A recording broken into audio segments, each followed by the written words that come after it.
নমস্কার বন্ধুরা, মামির কিচেনে আপনাদের সকলকে স্বাগত। আজকে আমি আপনাদের বানিয়ে দেখাবো নিরামিষ ফুলকপি পনির। তার জন্য আমি প্রথমেই কড়াইতে কিছুটা পরিমাণ আমি তেল দিয়ে দিলাম। তারপর আমি এদিকে পনিরটাতে একটু কাশ্মীরি লঙ্কা ও একটু হলুদ দিয়ে মাখিয়ে নিলাম। দেখুন এদিকে কিন্তু খুব সুন্দর আমার তেলটা গরম হয়ে গেছে। এখন আমি পনিরগুলো এক এক করে তেলেতে দিয়ে দিচ্ছি এবং পনিরগুলো একটু আমি লাল লাল করে ভেজে নেব, কিন্তু খুব বেশি ভাজবো না, তাহলে কিন্তু পনিরগুলো শক্ত হয়ে যাবে। দেখুন আমার কিন্তু পনিরগুলো লাল লাল করে ভাজা হয়ে গেছে। এখন আমি একটি পাত্রে পনিরগুলো তুলে নিচ্ছি। এখন আমি ওই তেলেতেই ফুলকপিগুলো ভেজে নেব একটু নুন দিয়ে।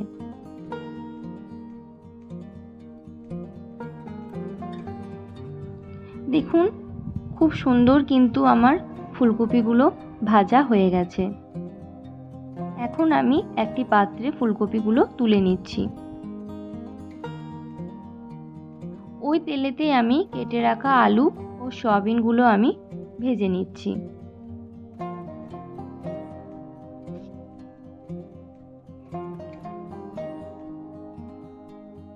আমার কিন্তু আলু ও সয়াবিনগুলো ভাজা হয়ে গেছে। এখন আমি একটি পাত্রে তুলে নিলাম।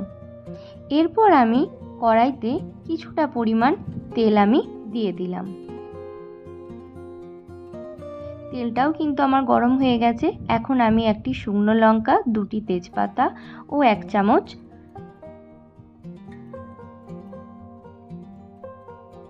পাঁচফোড়ন আমি দিয়ে দিলাম। তারপর এদিকে আমি একটা পেস্ট করে নিয়েছি একটু আদা ও দুটো কাঁচা লঙ্কা দিয়ে।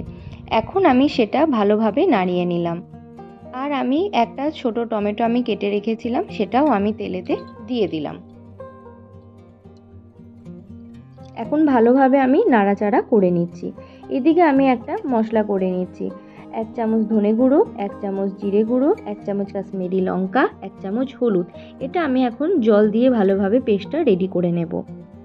এদিকে আমার কিন্তু আদার কাঁচা গন্ধটা কিন্তু চলে গেছে। এখন আমি কিন্তু এই পেস্টটা দিয়ে দিলাম। এখন আমি পেস্টটা দিয়ে ভালোভাবে নাড়াচাড়া করে নেব। এখন আমি ভেজে রাখা ফুলকপি, আলু, সয়াবিন সব কিছু দিয়ে দিলাম। ভালোভাবে এখন আমি নাড়াচাড়া করে নেব। আমার কিন্তু খুব সুন্দর কষানো কিন্তু হয়ে গেছে। এখন আমি একটু জল দিয়ে দিলাম। 1 চামচ নুন ও একটু মিষ্টির জন্য আমি গুড় দিয়ে দিলাম। এটা দিয়ে ভালোভাবে আমি এখন নাড়াচাড়া করে নিলাম। তারপর আমি জল দিয়ে দিলাম। জল দিয়ে ভালোভাবে আমি এখন নাড়াচাড়া করে নিচ্ছি।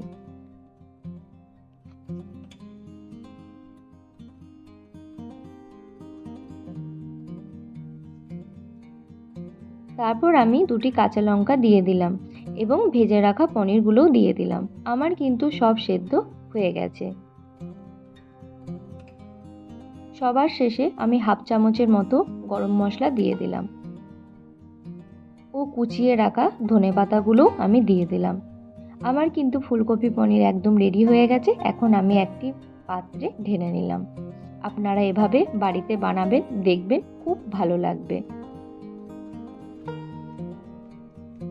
দেখুন দেখতে কিন্তু খুব সুন্দর হয়েছে, খেতেও কিন্তু দুর্দান্ত হবে। অবশ্যই আপনারা কিন্তু বাড়িতে একবার হলেও বানাবেন, দেখবেন খুবই ভালো লাগবে।